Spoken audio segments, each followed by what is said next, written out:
ആമിയുടെ ഉടലിൽ നിന്ന് വമിക്കുന്ന ഗന്ധം തന്നെ ഭ്രാന്ത് പിടിപ്പിക്കുന്നത് റീജോ അറിഞ്ഞു. സ്വയം അറിയാതെ അവന്റെ കൈകൾ അവളുടെ ഇടുപ്പിനെ ചുറ്റിവരിഞ്ഞു. വിട്, വിടെന്നെ! അവനിൽ നിന്ന് കുതറി മാറാൻ ശ്രമിച്ചുകൊണ്ട് ആമി പറഞ്ഞെങ്കിലും അവളുടെ ഉടലിനുള്ള മോഹം അവനെ ഒരു ഭ്രാന്തനാക്കി മാറ്റിയിരുന്നു. അപ്പോഴേക്കും, ഇല്ലടി, ഇവിടെ എൻ്റെ വീട്ടിൽ നിന്നെ എങ്ങനെ കിട്ടിയിട്ടും ഞാൻ നിന്നെ വേണ്ടെന്ന് വെച്ചാൽ അത് മണ്ടത്തരമായി പോവും. ഒരു പ്രാവശ്യത്തേക്കെങ്കിലും നിന്നെ എനിക്ക് വേണം ആത്മിക. ഈ കുഞ്ഞനിയൻ്റെ എച്ചിൽ തിന്നാ മതി റയാൻ പോൾ. തൻ്റെ കഴുത്തടിയിലേക്ക് മുഖം പൂഴ്ത്തിക്കൊണ്ടവൻ പുലമ്പിയതും പിടഞ്ഞുപോയ ആമി സർവ്വശക്തിയും എടുത്തവനെ പിന്നിലേക്ക് തള്ളി. ഭയവും വെപ്രാളവുമൊക്കെ ചേർന്ന അവസ്ഥയിലുള്ള അവളുടെ ആ പ്രവൃത്തിയുടെ ഫലമെന്നോണം റീജോ മുറിക്ക് പുറത്തേക്ക് തെറിച്ചു വീണു. ഡീ! നിലത്തേക്ക് മലർന്നു വീണവൻ അവിടുന്ന് ചാടി എണീറ്റുകൊണ്ട് വിളിച്ചതും ആമി പാഞ്ഞു ചെന്ന് വാതിൽ വലിച്ചടച്ചിരുന്നു. ഇപ്പോൾ രക്ഷപ്പെട്ടെന്ന് കരുതി എപ്പോഴും നിനക്ക് ഈ ഭാഗ്യം ഉണ്ടാവില്ലടി കോപ്പേ. ഇന്നല്ലെങ്കിൽ നാളെ നീ എൻ്റെ കിടക്കയിൽ തന്നെ എത്തും. അന്ന് നിന്നെ കൊതി തീരെ ഞാനറിയും. എൻ്റെ കൊതിയും മതിയും തീർന്നു കഴിയുമ്പോൾ നീ ബാക്കിയുണ്ടെങ്കിൽ മാത്രം പട്ടിക്ക് എല്ലും കഷ്ണം അറിഞ്ഞു കൊടുക്കും പോലെ നിന്നെ ഞാനെൻ്റെ പുന്നാര ഇച്ചായനെറിഞ്ഞു കൊടുക്കും. കാത്തിരുന്നോടി നീ ആ ദിവസത്തിനു വേണ്ടി. ഭീഷണിയുടെ സ്വരത്തിൽ അവൻ പറഞ്ഞതും വാതിൽ ചാരി നിൽക്കുകയായിരുന്ന ആമി പൊട്ടിക്കരഞ്ഞുകൊണ്ട് നിലത്തേക്ക് ഊർന്നിരുന്നു. റയാനൊപ്പം രജിസ്റ്റർ ഓഫീസിലേക്കുള്ള യാത്രക്കിടയിലും ആമിയുടെ മനസ്സാകെ കലങ്ങി മറിയുക തന്നെയായിരുന്നു. കുറച്ച് നിമിഷങ്ങൾക്ക് മുമ്പ് റീജോയുടെ വായിൽ നിന്ന് കേട്ട വാക്കുകൾ അവളെ അത്രമേൽ തച്ചുടച്ചിരുന്നു. തൻ്റെ ജീവിതം ഇത്രമേൽ നരകമാകാൻ കാരണമായ ഒരുവനുള്ള വീട്ടിൽ അവൻ്റെ സഹോദരൻ്റെ ഭാര്യയായി എങ്ങനെ ജീവിക്കുമെന്നോർത്തിട്ട് അവൾക്കൊരു എത്തും പിടിയും കിട്ടിയില്ല. അതിനു മുകളിൽ കഴുത്തിൽ താലി കെട്ടിയവന് മുന്നിൽ കാമുകന് ശരീരം പകുത്തു കൊടുക്കാൻ ഇറങ്ങിയൊരു വൃത്തികെട്ട പെണ്ണാണല്ലോ താനെന്നും ആ മേൽവിലാസം വെച്ചുകൊണ്ട് എത്ര കാലം ഈ ജീവിതത്തിൽ തുടരുമെന്ന അങ്കലാപ്പും അവളെ ഒന്നാകെ തകർത്തിരുന്നു. ചിന്തകൾ കാട് കയറിയതും കഴുത്തിൽ കിടക്കുന്ന താലി തിരികെ കൊടുത്തിട്ട് ഇതെല്ലാം അവസാനിപ്പിച്ച് ആരും തേടി വരാത്ത എവിടേക്കെങ്കിലും ഓടിപ്പോയാലോ എന്ന് പോലും അവൾ ചിന്തിച്ചു പോയിരുന്നു. പക്ഷേ ഒന്നിനും കഴിയാത്ത വിധം എന്തോ ഒന്ന് അദൃശ്യമായി തൻ്റെ കാലുകളെ ബന്ധിച്ച പോലെ നിസ്സഹായത ആ പാവം പെണ്ണിൽ പിടിമുറുക്കിയിരുന്നു. അതിനിടയിൽ എപ്പോഴോ ആയിരുന്നു ഒരാശ്രയമെന്ന പോലെ നന്ദകുമാറിൻ്റെയും പൂർണിമയുടെയും മുഖങ്ങൾ അവളുടെ മനസ്സിലേക്ക് ഓടിയെത്തിയത്. പക്ഷേ അതും പ്രതീക്ഷകൾക്ക് വിപരീതമായി ഹൃദയം കുറ്റബോധം കൊണ്ട് നീറിപ്പിടയാൻ മാത്രമേ ഉതകിയുള്ളൂ. അരികിലിരിക്കുന്നതൊന്നും അറിയാതിരിക്കാൻ ശ്വാസം അടക്കി വെച്ച് കരത്തിൽ പിടിച്ചു നിർത്താൻ അവളൊരു ശ്രമം നടത്തി നോക്കിയെങ്കിലും മിഴികൾ അനുസരണയില്ലാതെ കവിഞ്ഞൊഴുകുക തന്നെ ചെയ്തു. ഈശ്വര, പാവമെൻ്റെ അച്ഛനും അമ്മയും എന്തോരം വേദനിക്കുന്നുണ്ടാകും. അവരെങ്കിലും ഞാൻ പറയുന്നതൊന്ന് കേട്ടിരുന്നെങ്കിൽ, എന്നെ ഒന്ന് വിശ്വസിച്ചിരുന്നെങ്കിൽ. ആ അവസ്ഥയിലും അവളുടെ ഉള്ളം ആർത്തിയോടെ മോഹിച്ചുപോയി. എല്ലാ സ്വാതന്ത്ര്യവും കൊടുത്ത് നന്ദനും പൂർണിമയും വളർത്തിയ മകളൊരു നസ്രാണി ചെക്കനൊപ്പം പോയ കഥയൊക്കെ ഇപ്പോൾ നാട്ടുകാരൊക്കെ അറിഞ്ഞു കാണും. ചിലപ്പോൾ കോളേജിൽ പോകണമെന്നും പറഞ്ഞു പോയ നന്ദൻ്റെ മകളെ അനാശാസ്യത്തിന് പിടിച്ചതും അറിഞ്ഞിട്ടുണ്ടാകും. അച്ഛനെയും അമ്മയെയും ആളുകൾ പുച്ഛിക്കുന്നുണ്ടാവും. വളർത്തുദോഷത്തെപ്പറ്റി പറഞ്ഞ് കുത്തി നോവിക്കുന്നുണ്ടാവും. പക്ഷേ എനിക്കൊന്നിനും കഴിയില്ലല്ലോ. ഞാനൊരു തെറ്റും ചെയ്തിട്ടില്ല. എനിക്കൊന്നും അറിയില്ലെന്ന് തെളിയിക്കാൻ എനിക്കൊരിക്കലും കഴിയില്ലല്ലോ ദൈവമേ. ഇത്രയൊക്കെ നോവിക്കാനും തള്ളിക്കളയാനും മാത്രം എന്ത് തെറ്റാ ഞാൻ ചെയ്തത്? അവളുടെ ഹൃദയം ആർത്തു വിളിച്ചു. മിഴികൾ കുതിച്ചൊഴുകി.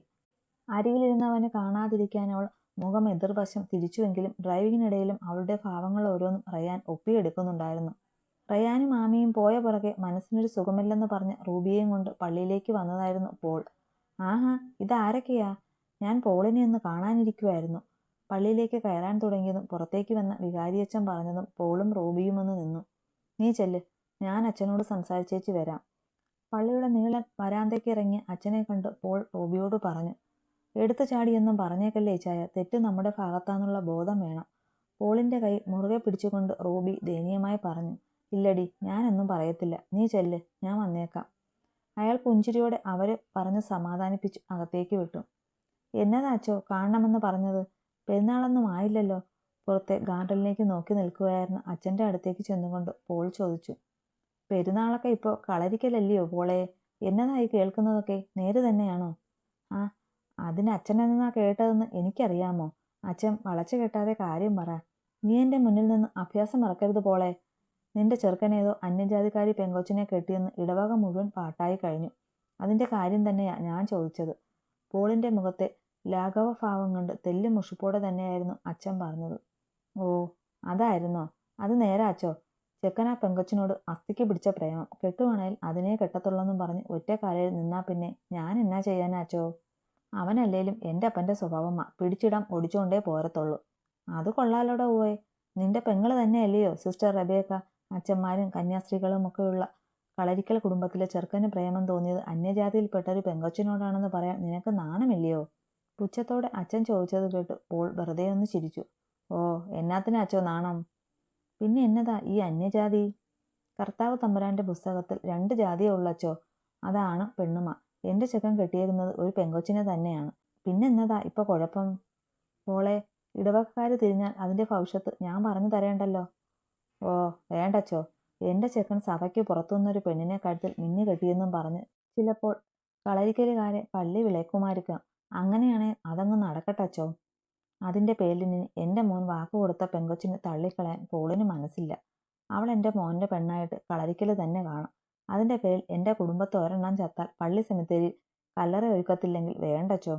കർത്താവിന്റെ കൃപ കൊണ്ട് കളരിക്കല് മണ്ണിന് ദാരിദ്ര്യമൊന്നുമില്ല. ഞാൻ എന്റെ പറമ്പിൽ അടക്കിക്കോളാം. പോളെ ഞാൻ വേണ്ടച്ചോ, കൂടുതലൊന്നും പറയണമെന്നില്ല. പുച്ഛത്തോടെ മുഖം കൂട്ടി പറഞ്ഞിട്ട് സെമിത്തേരിയിലേക്ക് പോകുന്ന അയാളെ നോക്കി നിൽക്കുമ്പോൾ വേണ്ടിയിരുന്നില്ല എന്നൊരു ഭാവമായിരുന്നു അച്ഛന്റെ മുഖത്ത്. രജിസ്റ്റർ ഓഫീസിലെ പ്രൊസീജിയേഴ്സ് ഒക്കെ വേഗത്തിൽ നടന്നതുകൊണ്ട് അവിടെ അധിക സമയം കളയാതെ റയാൻ ആമിയെയും കൂട്ടി വേഗത്തിൽ ഇറങ്ങിയിരുന്നു. അവിടുന്ന് നേരെ പോയത് അവൾക്ക് വേണ്ടുന്ന സാധനങ്ങളൊക്കെ വാങ്ങാനായി മാളിലേക്കായിരുന്നു.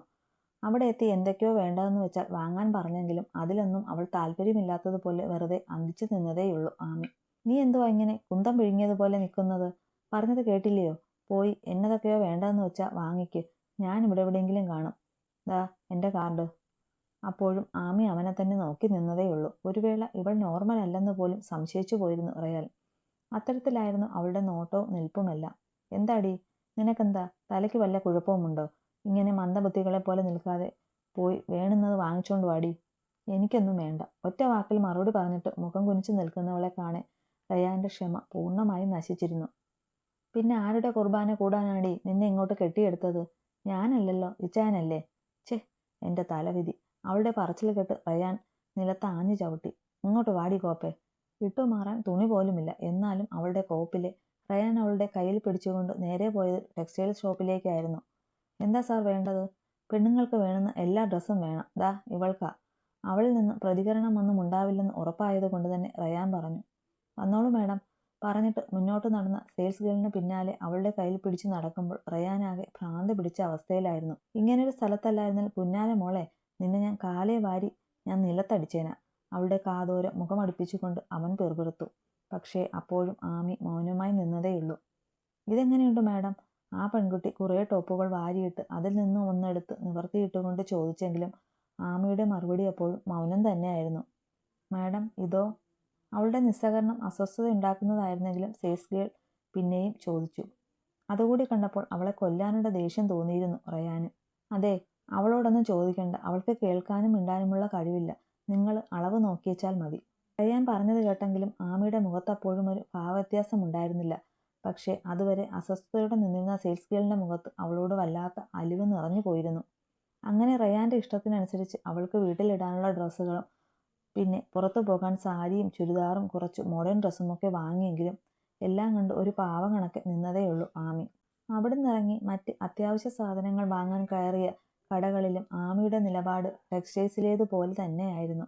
അതുകൊണ്ട് തന്നെ സെയിൽസ് ഗേളിന്റെ സഹായത്തോടെ റയാൻ തന്നെയായിരുന്നു എല്ലാം വാങ്ങിയത്. ഷോപ്പിംഗ് ഒക്കെ കഴിഞ്ഞ് തിരികെ പോകാൻ തുടങ്ങുമ്പോഴേക്കും ആമി ആകെ തളർന്നു പോയിരുന്നു. പല കടകളിലും കയറിയിറങ്ങി മാള് മുഴുവൻ ചുറ്റിയടിച്ചുള്ള നടപ്പുകൂടി കഴിഞ്ഞപ്പോൾ തന്നെ രാവിലെ റയാൻ തള്ളിയിട്ടതിന്റെ പിന്നാലെ കിട്ടിയ നടുവേദന അവളിൽ തന്നെ അധികരിച്ചിരുന്നു. മുന്നോട്ടുള്ള ഓരോ ചുവടുവെപ്പിലും അസഹ്യമായ വേദനയാൽ അവളുടെ കണ്ണുകൾ നിറഞ്ഞു പോയിരുന്നു. വാങ്ങിയ സാധനങ്ങളൊക്കെ കാറിൽ കൊണ്ടുവച്ചിട്ട് തിരിയുമ്പോഴായിരുന്നു ഒപ്പമുള്ളവൾ വളരെയധികം ബുദ്ധിമുട്ടിയാണ് നടക്കുന്നതെന്നുള്ള കാര്യം റയാൻ ശ്രദ്ധിച്ചത്.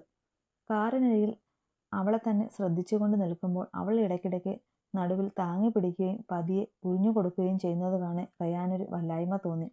പെടുന്നനെ രാവിലത്തെ സംഭവങ്ങൾ ഒരു തിരശീലയിൽ എന്ന വണ്ണം മനസ്സിലേക്ക് ഓടിയെത്തിയതും ഈർഷ്യയോടെ അവൻ മുഖം തിരിച്ചു. നിനക്കെന്തേലും പ്രശ്നമുണ്ടോ? അവഗണിച്ചു കളയാൻ ശ്രമിച്ചിട്ടും അതിന് സാധ്യമാകാത്തതുപോലെ അവൻ ചോദിച്ചു. നിന്റെ അണ്ണാക്കിൽ എന്തുവാ, പിരിവെട്ടിയോ? അതോ ഇവനാരാ ഇതൊക്കെ ചോദിക്കാൻ എന്ന മട്ടാണോ? പെട്ടെന്നുള്ള അവന്റെ ചോദ്യം കേട്ട് അന്തം വിട്ട് മറുപടിയൊന്നും പറയാതെ നിൽക്കുന്നവളെ നോക്കി അവൻ ദേഷ്യമടക്കി ചോദിച്ചു. ഓ ഒന്നുമില്ല. പിന്നെന്താ ഒരേന്തല്? അത് പിന്നെ ചെറിയൊരു നടുവേദന, നടക്കാൻ ബുദ്ധിമുട്ട് പോലെ. അത് പറഞ്ഞതും ആമിയുടെ മിഴികൾ നിറഞ്ഞ് സ്വരമിടറിയിരുന്നു. എന്തുകൊണ്ടോ ആ നിമിഷത്തെ അവളുടെ ഭാവം നോക്കി നിൽക്കെ ഹൃദയത്തിൽ എന്തോ ഭാരം കയറ്റിവെച്ചതുപോലെ തോന്നിപ്പോയി റയാന്. എന്തു തന്നെയായാലും ഒരു പെണ്ണിനെ നോവിക്കാൻ പാടില്ലായിരുന്നു എന്നവൻ്റെ ഉള്ളിലിരുന്ന് ആരോ വിളിച്ചു പറഞ്ഞു. കയറ്, ഹോസ്പിറ്റലിൽ പോയിട്ട് പോകാം. അതൊന്നും വേണ്ട, അവൾ വേഗം ചാടിക്കയറി പറഞ്ഞു. അത് കേട്ടതും വലിഞ്ഞു മുറുകിയ മുഖത്തോടെ റയാൻ അവളെ തുറിച്ചു നോക്കി. ആ നോട്ടത്തെ നേരിടാൻ കഴിയാഞ്ഞിട്ടെന്ന പോലെ മുഖം കുനിച്ചു നിൽക്കുമ്പോൾ എന്തുകൊണ്ടോ ഒരു കുഞ്ഞു വാശിയായിരുന്നു ആമയിൽ മുന്നിട്ട് നിന്നത്. വേണോ വേണ്ടെന്ന് പറയാൻ ഞാൻ നിന്നോട് ഹോസ്പിറ്റലിൽ പോണോന്ന് ചോദിച്ചതല്ല, പറഞ്ഞതാ. അതുകൊണ്ട് കൂടുതൽ ഡയലോഗ് വിടാതെ വണ്ടി കയറടി. അവൻ്റെ സ്വരമുയർന്നതും ദേഷ്യമോ സങ്കടമോ ഒക്കെ കൊണ്ട് വീർപ്പുമുട്ടിയിരുന്ന പോലെ ആമി വണ്ടിയിലേക്ക് കയറി. പിന്നാലെ തന്നെ റയാനും കയറി വണ്ടി സ്റ്റാർട്ട് ചെയ്തു. മാളിൻ്റെ പാർക്കിങ്ങിൽ നിന്ന് പുറത്തേക്ക് ഇറങ്ങിയ കാറിൻ്റെ വേഗത വർദ്ധിച്ചു തുടങ്ങിയതും ആമി സീറ്റിലേക്ക് ചാരി കണ്ണുകൾ അടച്ചു. ഈ നേരത്തൊക്കെ സ്വയം പുച്ഛം തോന്നിപ്പോയിരുന്നു അവൾക്ക്. ഇതുവരെ ആത്മാഭിമാനത്തോടെ തനിക്ക് വേണ്ടാത്തതിനെ നിരസിക്കാനുള്ള ചങ്കുറപ്പോടെയും ജീവിച്ച നന്ദകുമാറിൻ്റെ മകൾ ആത്മികയുടെ ഇപ്പോഴത്തെ ജീവിതത്തെക്കുറിച്ച് ഓർത്തതും അവൾക്ക് ഈ ജീവിതം തന്നെ അവസാനിപ്പിച്ചു കളഞ്ഞാലോ എന്ന് പോലും തോന്നിപ്പോയിരുന്നു. ആദിക്കുട്ടാ, ജീവിതത്തിലെ പണവും പദവിയുമൊന്നുമല്ല വലുത്. ആത്മാഭിമാനത്തോടെ തല ഉയർത്തിപ്പിടിച്ച് ജീവിക്കാൻ കഴിയുന്നതിലും വലുതൊന്നും ഈ കൊച്ചു ജീവിതത്തിൽ ഒരു മനുഷ്യനും കിട്ടാനില്ല. തൻ്റെ മടിയിൽ തലവെച്ച് കിടക്കുന്ന ആമയുടെ തലയിൽ വാത്സല്യത്തോടെ തലോടിക്കൊണ്ട് നന്ദൻ പറഞ്ഞു. അത് കേട്ട് അവൾ മനോഹരമായെന്ന് പുഞ്ചിരിച്ചതേയുള്ളൂ. ഇങ്ങനെ ചിരിച്ചു കാണിച്ചാൽ മാത്രം പോരാ, അച്ഛൻ്റെ ആദിയെന്നും അച്ഛൻ പറഞ്ഞതുപോലെ തന്നെയായിരിക്കണം. ആത്മാഭിമാനം പണയം വെച്ചുകൊണ്ടുള്ള നേട്ടങ്ങളൊന്നും വേണ്ടെന്ന് തന്നെ വെക്കണം. നമ്മുടെ ആത്മാഭിമാനം അടിയറ വെക്കേണ്ടി വരുന്നതിന് എന്തായാലും അത് വേണ്ടെന്ന് പറയാനുള്ള ആർജവം ഉണ്ടാവണം മോൾക്ക്. ഞാൻ അച്ഛൻ്റെ മോളല്ലേ, അച്ഛൻ പറയുന്നതിനൊപ്പം എന്താ എൻ്റെ അച്ഛൻ്റെ ആദി ചെയ്തിട്ടുള്ളത്? നമ്മുടെ ആത്മാഭിമാനം കളഞ്ഞിട്ടുള്ള ഒരു കളിയും നമുക്ക് വേണ്ട. അവളുടെ പറച്ചിൽ കേട്ട് നന്ദൻ ശബ്ദമില്ലാതെ ചിരിച്ചു. അച്ഛനറിയാടാ. അയാൾ അത്യധികം വാത്സല്യത്തോടെ മകളെ ചേർത്തു പിടിച്ചു. ഓർമ്മകളിലേക്ക് ഓളിയിട്ടുകൊണ്ട് സീറ്റിലേക്ക് ചാരി ചുണ്ടുകൾ കടിച്ചമർത്തി വേദനയോടെ ഇരിക്കുമ്പോൾ അവളുടെ മനസ്സാകെ നീറിപ്പുകയുകയായിരുന്നു. അതൊക്കെ പണ്ടായിരുന്നു അച്ഛേ. അച്ഛയുടെ അന്നത്തെ ആദി മരിച്ചു. എല്ലാവരും കൂടി കൊന്നു. മാനവും അഭിമാനവും എല്ലാം നഷ്ടപ്പെട്ട് ജീവിക്കാൻ പോലും യോഗ്യതയില്ലാത്ത ഒരാത്മികയാ ഇന്നുള്ളത്. ചെയ്യാത്ത തെറ്റിൻ്റെ ഭാരം പേറി ചതിക്കുഴിയിലേക്ക് തള്ളിയിട്ടവൻ്റെ ഏട്ടൻ്റെ താലിയും അണിഞ്ഞു അയാളുടെ വിരൽത്തുമ്പിൽ വെറും ഒരു പാവയെപ്പോലെ ചത്തു ജീവിക്കുന്ന ഒരുത്തി. പണ്ട് അച്ഛൻ പറഞ്ഞ പോലെ ആരുടെയും ഔദാര്യം വേണ്ടെന്ന് വെക്കാനുള്ള കഴിവ് പോലുമില്ലാത്ത, എന്തിനേറെ പറയുന്നു സ്വയം ഒരു തീരുമാനം പോലുമില്ലാത്ത നാണം കെട്ടൊരു പെണ്ണ ഇന്ന് അച്ഛൻ്റെ ആദി. ചിന്തകൾ അതിര് കടന്നോളം അവളുടെ ഹൃദയം വിങ്ങിപ്പൊട്ടി. അതിൻ്റെ പ്രതിഫലമെന്നോണം അധരങ്ങൾ വിറച്ചു.